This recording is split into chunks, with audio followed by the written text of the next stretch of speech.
त्यांच्या अप्रतिम अभिनयाने प्रत्येक घरात आणि प्रेक्षकांच्या मनात एक वेगळं स्थान निर्माण केलंय.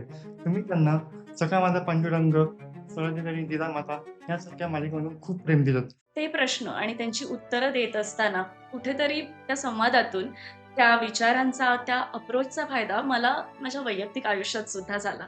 म्हणजे प्रेक्षकांना उत्तरं देता-देता माझ्या वैयक्तिक आयुष्यातल्या प्रश्नांची उत्तरं सुद्धा मला सापडत गेली. जिजामाता ही ऐतिहासिक मालिका आहे. हा प्रोजेक्ट तुम्हाला कसा करावासा वाटला म्हणजे?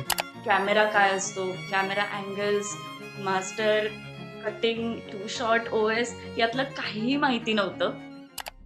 कोव्हिडमध्ये जिथे कामांची खूप मारामारी होती, बरं. तिथे समोरून चालत आलेल्या कामाला नाकारणं हे मूर्खपणाचं ठरलं असतं. लूक जरी तो सिमिलर असला, टिपिकल नऊवारी किंवा मराठमोळा, तरीसुद्धा भूमिका वेगळ्या होत्या. पात्र वेगळी होती. म्हणजे बाळूमामांच्या नावाने चांगभलं मध्ये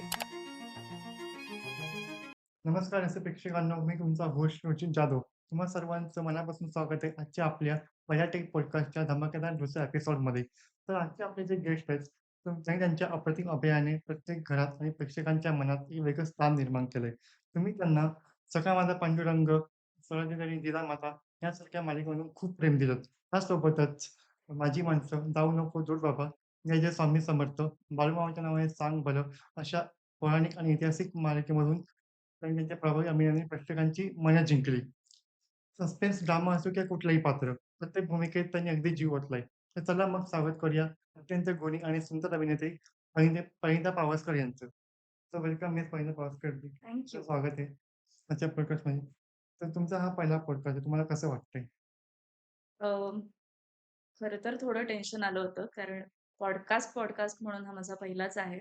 पण काहीतरी उत्सुकता पण आहे. बघूयात कसं होतंय. सखा माझा पांडुरंग ही मालिका सध्या ऑन एअर आहे आणि प्रेक्षकांना खूप आवडते. त्यातला कुठला प्रसंग आहे किंवा तुमच्या भूमिकेबद्दल काय सांगाल? खरं तर सगळ्यात आधी धन्यवाद मला इथे बोलवल्याबद्दल या पॉडकास्टसाठी. सखा माझा पांडुरंग या मालिकेबद्दल सांगायचं झालं तर आपल्याला माहितीच आहे, की आता आषाढी एकादशी येतेय आणि लाखो भाविक अगदी मैलांची पायपीट करून पंढरपुरात जातात. ते फक्त त्या विठोबा रखुमाईच्या दर्शनासाठी आणि त्या रखुमाई मातेची भूमिका साकारायला मिळणं, ही माझ्यासाठी खूप मोठी गोष्ट होती आणि भाग्याची गोष्ट आहे. सखा माझा पांडुरंगमध्ये संत सखुबाईंच्या जीवनावर आधारित ही मालिका आहे. ज्यामध्ये इतर जसे आपले संत आहेत, ज्ञानेश्वर महाराज किंवा तुकाराम महाराज, त्यांच्या आयुष्यात जसं त्यांना संघर्षाला सामोरं जावं लागलं, त्याचप्रमाणे संत सखुबाईंना सुद्धा खूप मोठ्या संघर्षाला सामोरं जावं लागलं. आणि तो संघर्ष पाहत असताना तुला मला जे प्रश्न पडतात, म्हणजे सामान्य प्रेक्षकांच्या मनात जे प्रश्न येतात, ते प्रश्न आणि त्यांची उत्तरं ही आमच्या दोघांच्या म्हणजे विठ्ठल रखुमाईच्या संवादातून प्रेक्षकांसमोर मांडले जातात. आणि कदाचित काहींनाही अतिशयोक्ती वाटेल मी म्हटलं तर. पण ते प्रश्न आणि त्यांची उत्तरं देत असताना कुठेतरी त्या संवादातून त्या विचारांचा, त्या अप्रोचचा फायदा मला माझ्या वैयक्तिक आयुष्यात सुद्धा झाला. म्हणजे प्रेक्षकांना उत्तरं देता-देता माझ्या वैयक्तिक आयुष्यातल्या प्रश्नांची उत्तरं सुद्धा मला सापडत गेली. त्यामुळे काम म्हणून सखा माझा पांडुरंग ही मालिका जितकी अ, माझ्यासाठी महत्त्वाची आहे, तितकीच त्या पलीकडे जाऊन सुद्धा माझ्या आयुष्यात त्याचं एक स्पेशल स्थान आहे. जिजामाता ही ऐतिहासिक मालिका आहे. तर ही मालिका हा प्रोजेक्ट तुम्हाला कसा करावासा वाटला म्हणजे? मी मेडिकल कॉलेजमधून पास आउट झाले आणि प्रॅक्टिस करत होते. पण सायमल्टेनियसली माझ्या थिएटर ॲक्टिव्हिटीज आणि ऑडिशन्स हे चालूच होतं. तेव्हा मला जिजामातासाठी कॉल आला होता ऑडिशनसाठी आणि तिथे मी कास्ट झाले.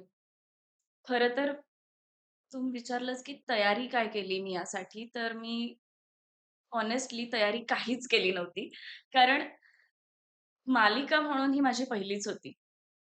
याआधी थिएटर केलं होतं, स्पर्धा केल्या होत्या, इतर कामं केली होती. पण मालिका ही माझी पहिलीच होती, स्वराज्य जननी जिजामाता. त्यामुळे कॅमेरा काय असतो, camera angles, master, cutting, two shot, O S यातलं काहीही माहिती नव्हतं.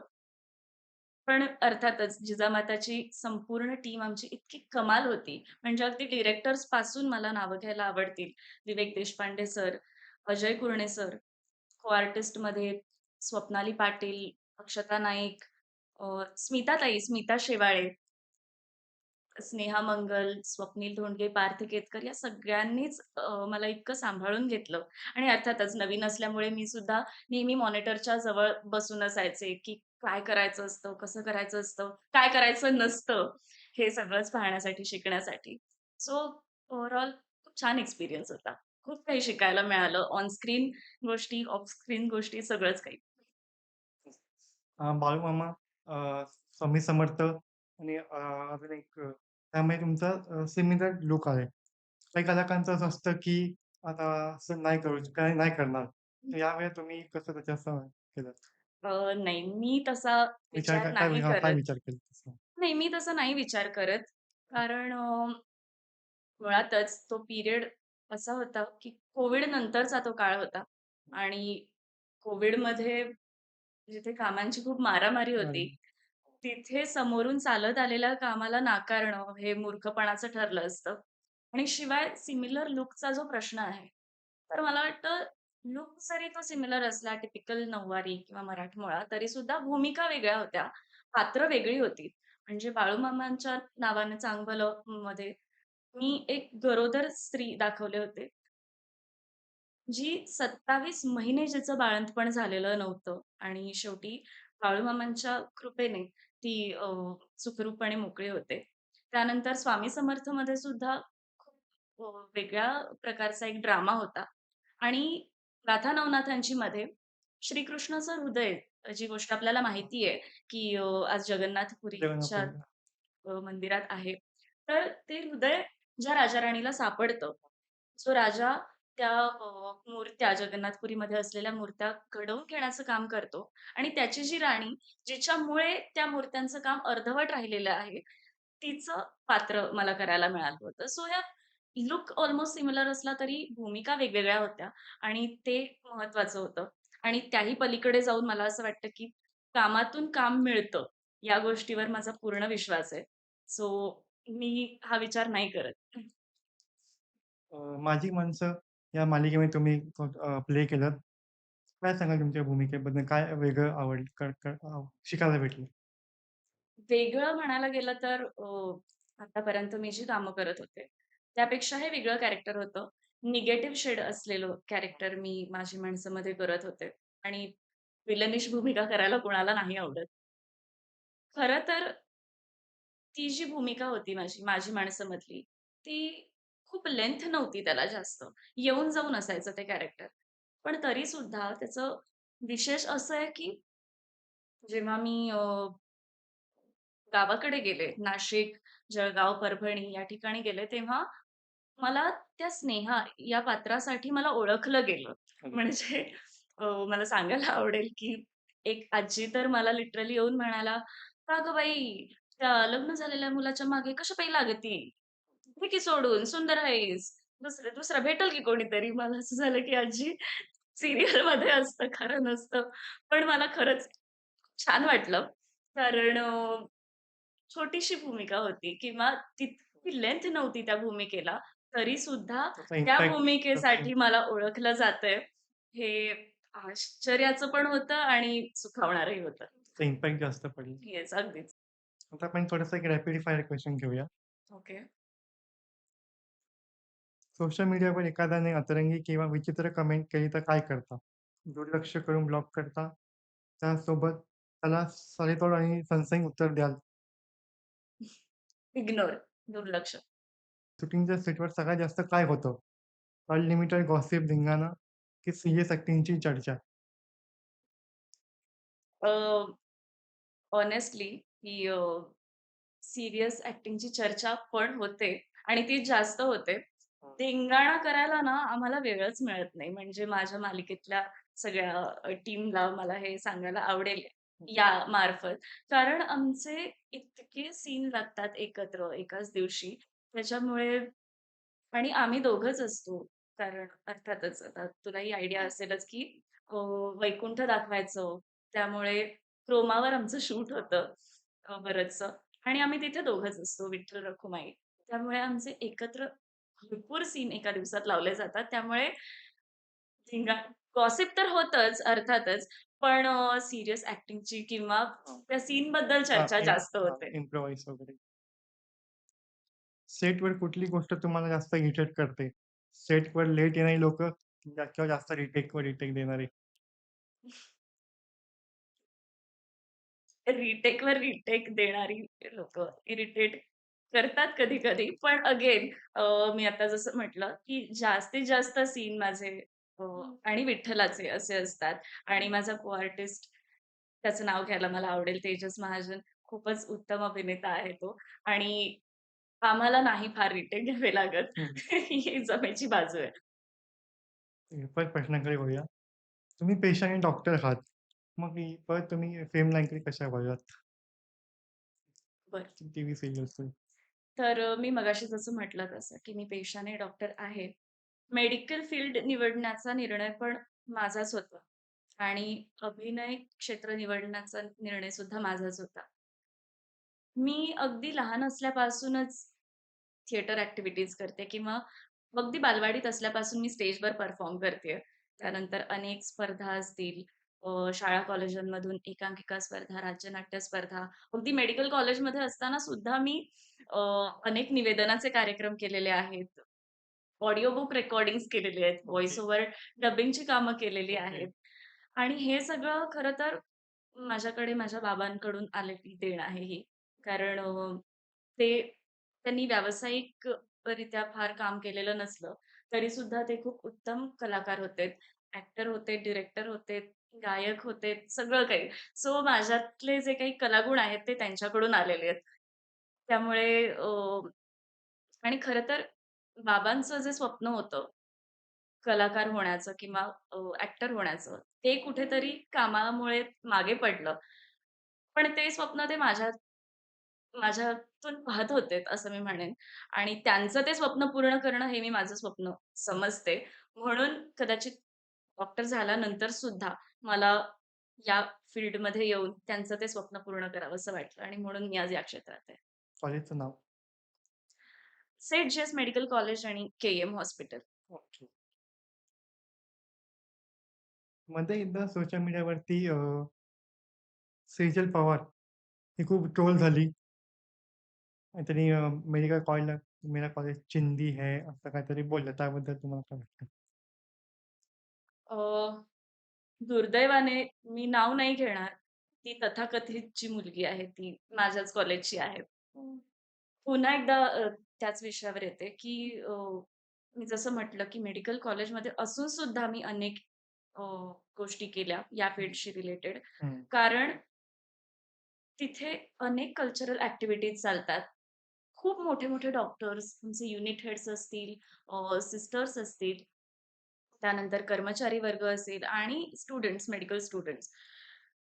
यामध्ये खूप सारे कलाकार दडलेले आहेत.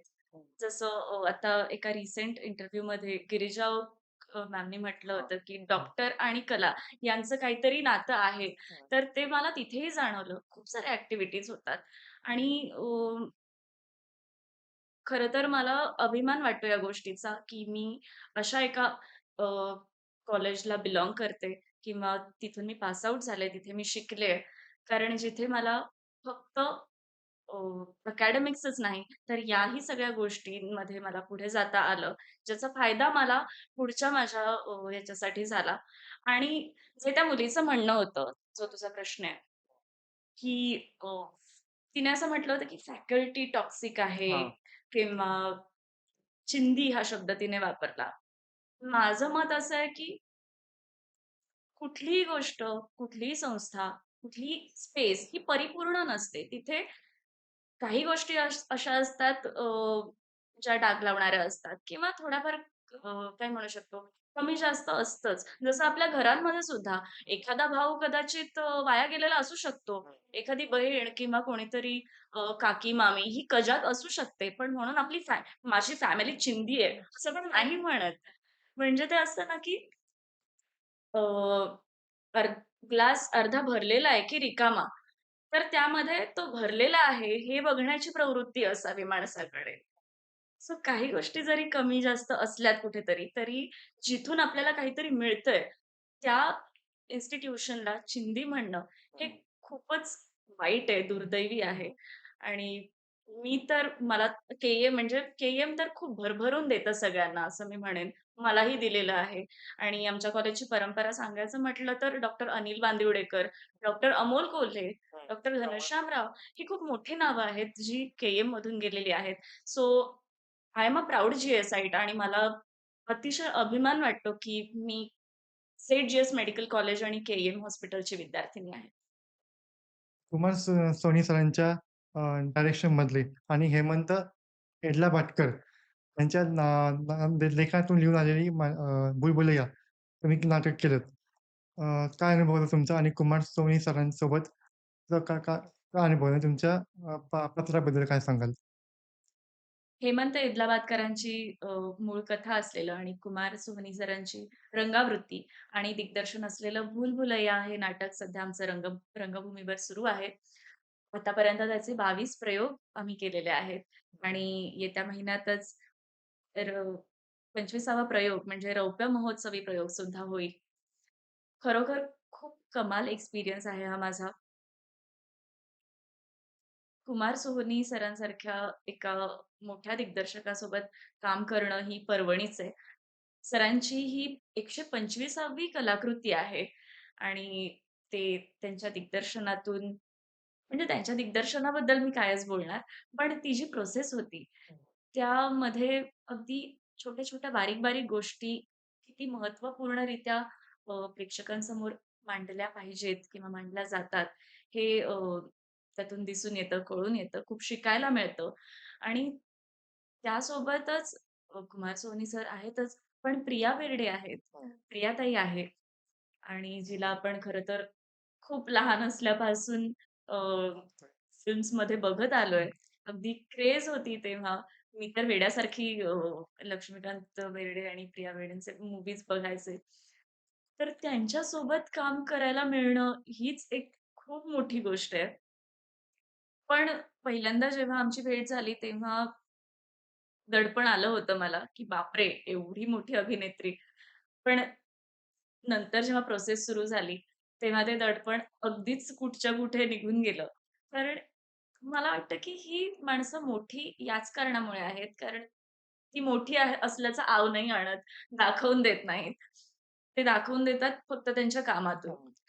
सो हेच त्यांचं मोठेपण आहे. आणि अर्थात त्यांचा इतक्या वर्षांचा या सगळ्याचा अनुभव असल्यामुळे इव्हन आरती सोळंकी आहे, आमिर तडवळकर आहेत. या सगळ्यांचा एक्सपिरियन्स त्यांच्याकडून खूप काही शिकायला मिळतं. सो एकंदरीत भुलभुलैयाचा अनुभव माझा खूपच छान आहे आणि अजूनही नाटक सुरू आहे. प्रेक्षकांनी प्रेक्षकांना मी आवाहन करेन, की नक्की आमच्या नाटकाला या, बघा. कारण यामध्ये माझं जे पात्र आहे, ते माझी जी भूमिका आहे ती आजच्या पिढीला रिप्रेझेंट करणारी अशी आहे. कारण आजची पिढी म्हणजे आपण हे कुठल्याही गोष्टीचा विचार हा धुडकावून लावत नाही. म्हणजे काय आहे देव किंवा भूत काय असतं किंवा हे ओके. अध्यात्म वगैरे काय असतं, हे असं. हे मानत नाही अशी नाहीये आजची पिढी. तर आपण प्रत्येक गोष्टीचा विचार हा समजून घेतो, की किमान ती गोष्ट समजून घेऊयात. मग ते अध्यात्म असेल, अ,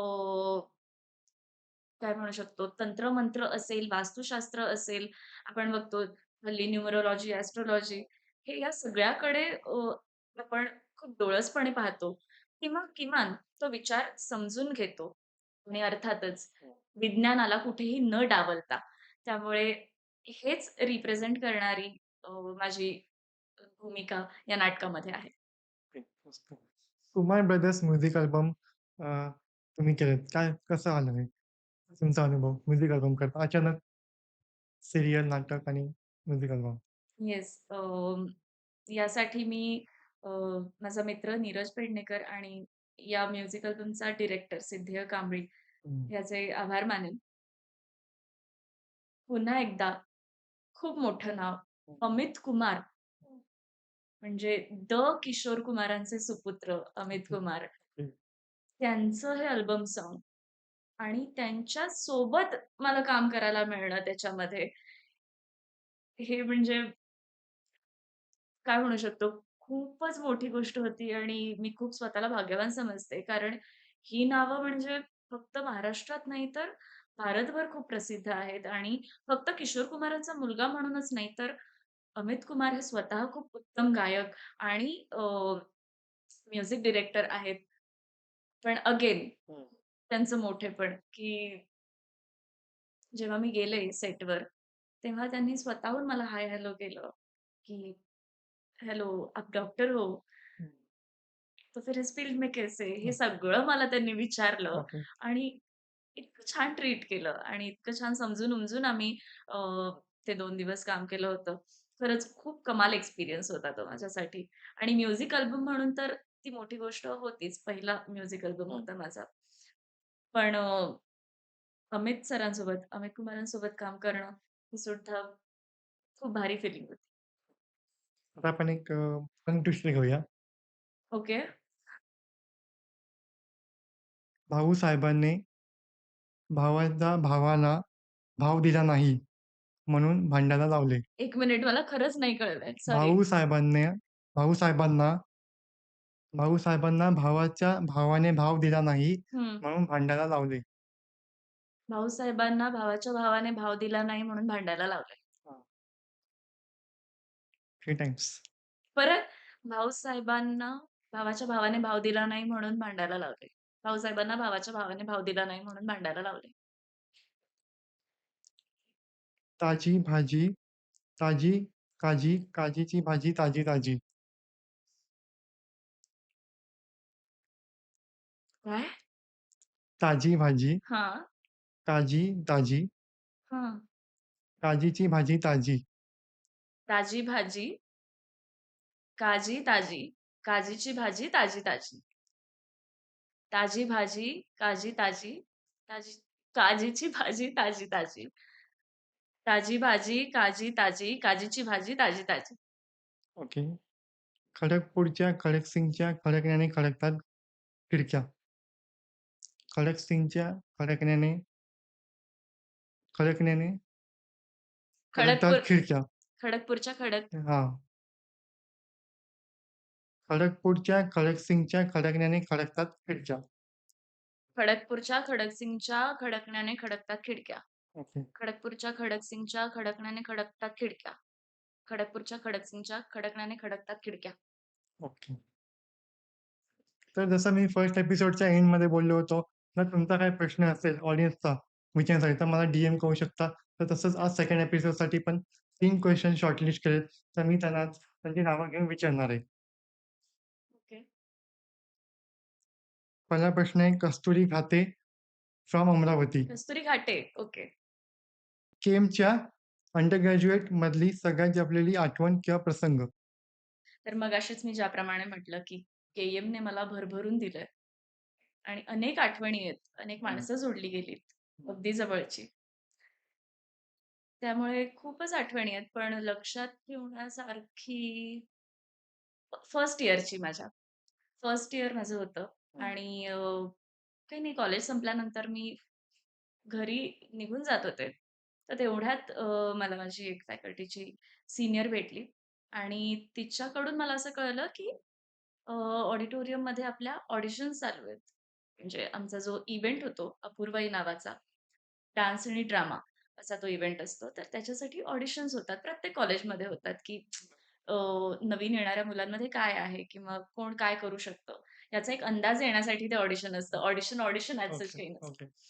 सो मी म्हटलं, की ओके ऑडिशन आहे, घरी जायला निघालोय. पण चला आपल्याला आतापर्यंत काही ना काही केलेलं आहे, एकपात्री प्रयोग केलेले आहेत. तर त्यामधला रायगडाला जेव्हा जाग येते या नाटकामधलं संभाजी अ, महाराजांचं जे स्वगत आहे, ते अगदी कायम माझं तोंडपाठ होतं. आताही आहे. असं म्हटलं, की ते आपण आयत्या वेळेस जाऊन करूच शकतो. म्हणून मी गेले आणि ऑडिटोरियममध्ये जाऊन पाहिलं, हं. तू विचार नाही करणार, मी घाबरले. मला मला विश्वासच बसत नव्हता, की मेडिकल कॉलेजचे स्टुडंट्स आहेत, हे मेडिकलचे विद्यार्थी आहेत. इतका कल्लोळ माजवला होता, इतका दंगा चालू होता.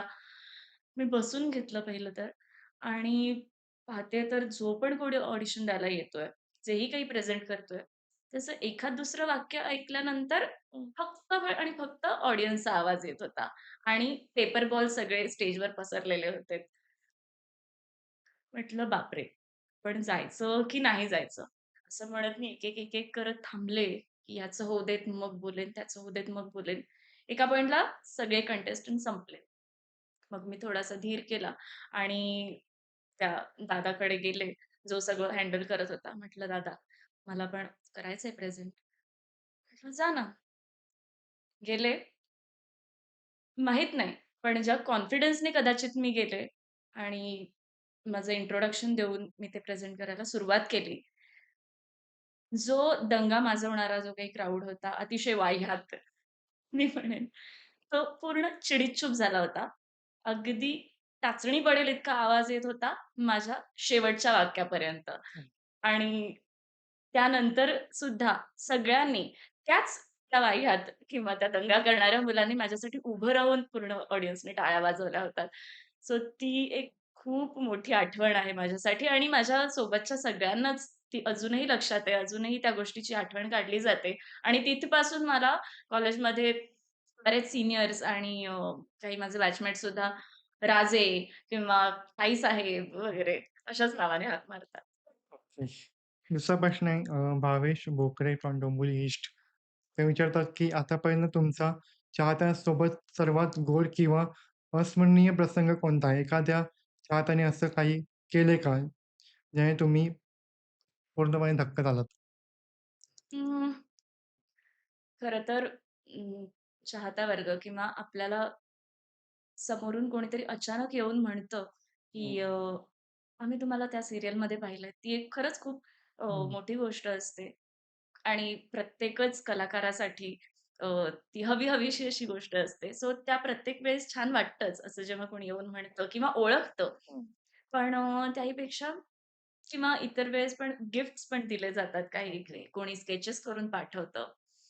पण आत्ता रिसेंटलीच सखा माझा पांडुरंग करत असताना अं, इंदू-बिंदू मधली इंदू साकारणारी आपली डोंबिवलीचीच एक मुलगी आहे ओके, छोटीशी. ओके. तर ती जेव्हा पहिल्यांदा आली, तेव्हा तिने मला, "अरे, गोदाताई, तू जिजामातामध्ये होती ना?" त्या तर हं. जिजामातामधल्या माझ्या हां. भूमिकेचं नाव गोदाताई होतं. म्हणजे 2019 मध्ये मी जिजामाता मालिका केली होती आणि आज 2026 चालू आहे.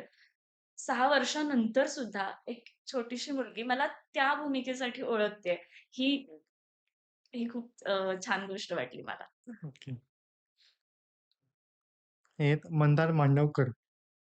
त्यांनी लोकेशनने ओके. सांगितलं, "आय वॉन्ट टू काँग्रॅच्युलेट परी for completing her become doctor actress. Keep the good work. All the best for the future." Okay. So Mandar Mandavkar माझ्या मोठ्या बहिणीचा खूप चांगला मित्र आहे. ओके. तो आमच्या घरी पण यायचा. सो सो मच दादा. अ, तुम्ही दिलेला तू आणि तुझ्यासारख्याच इतर सगळ्यांनी दिलेल्या शुभेच्छा आणि आशीर्वाद माझ्या पाठीशी आहेत म्हणूनच कदाचित मी इथपर्यंत पोहोचू शकते. सो सो मच सगळ्यांना. खूप चांगलं झालं तुमच्यासोबत गप्पा मारून आणि तुम्ही तर तुमचा वेळ काढून आणि ऑडियन्सला पण प्रश्नांची उत्तर दिलात. तुम्हाला तुमच्या नाटकासाठी आणि पुढच्या प्रोजेक्टसाठी खूप खूप शुभेच्छा.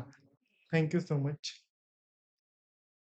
मीही तुझे आभार मानते, मला या पॉडकास्टसाठी आमंत्रित केल्याबद्दल आणि तुला सुद्धा तुझ्या पुढच्या वाटचालीसाठी शुभेच्छा थँक यू. आणि पुन्हा एकदा मी प्रेक्षकांना आवाहन करेन, की सन मराठीवरची आमची सखा माझा पांडुरंग ही मालिका नक्की पहा आणि आमच्या भूलभुलैया या नाटकाला सुद्धा जरूर या. धन्यवाद.